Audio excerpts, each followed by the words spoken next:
सभी साथियों को मेरा प्रणाम। आज मैं अपना पहला ब्लॉग बनाने जा रहा हूं। आप सभी से निवेदन है कि जिस तरह से आप मुझे प्यार दे रहे हैं ऐसे ही मुझे प्यार देते रहिएगा, ये आप लोगों से निवेदन है। माई फर्स्ट ब्लॉग के तहत मैं शुरुआत कर रहा हूं अपने परिचय के बारे में।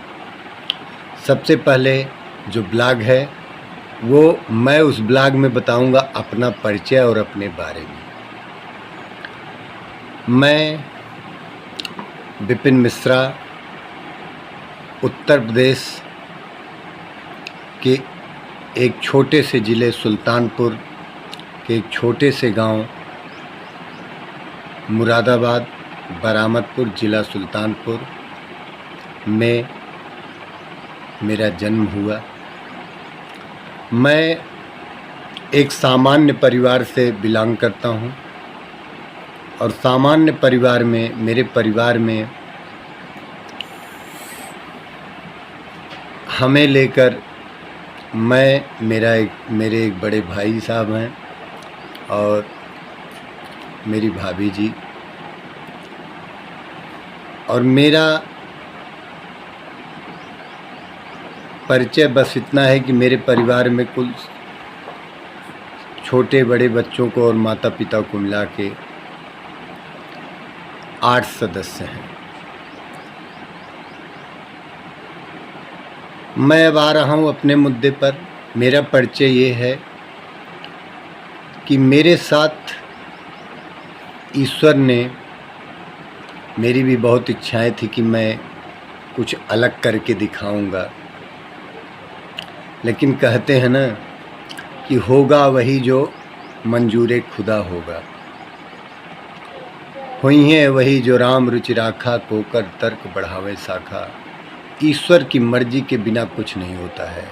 तो मेरी तमन्नाओं को मेरी तो तमन्नाएं बहुत थी, मेरी इच्छाएं बहुत थी कि मैं ये बनूंगा, वो करूंगा, ये करूंगा, लेकिन नहीं, ऐसा कुछ नहीं हुआ। जो भी हुआ, मेरी पहली इच्छा थी कि मैं फ़ौज में ड्यूटी करूंगा, नौकरी करूंगा तो फ़ौज में करूंगा।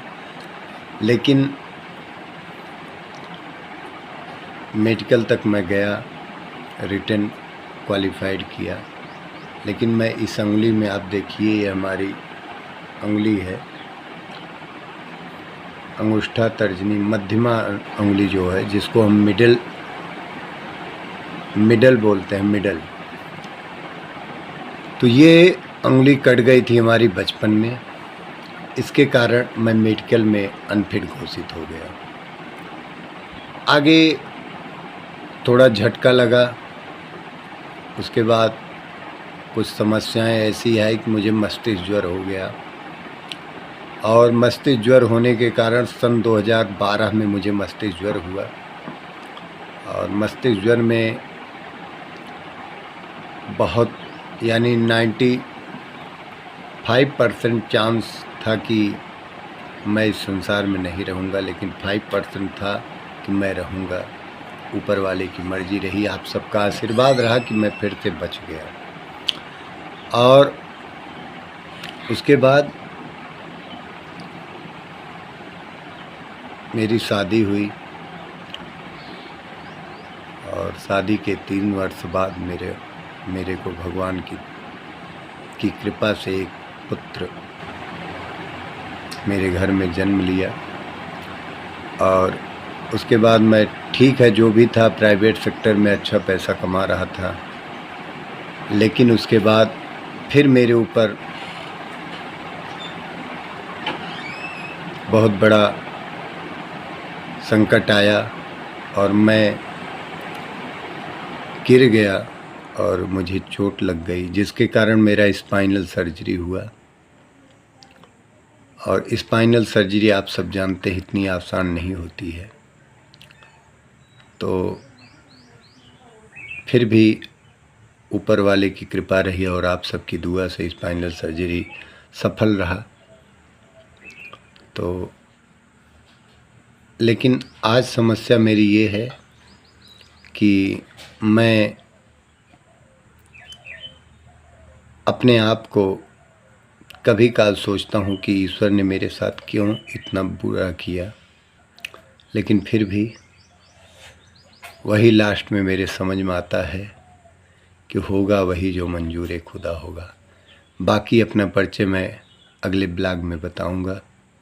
आप लोगों से निवेदन है कि मेरे इस ब्लॉग को, मेरी इस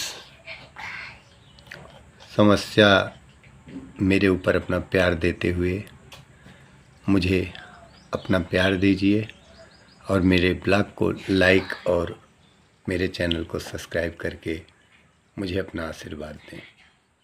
धन्यवाद। आप सभी को मेरा प्रणाम।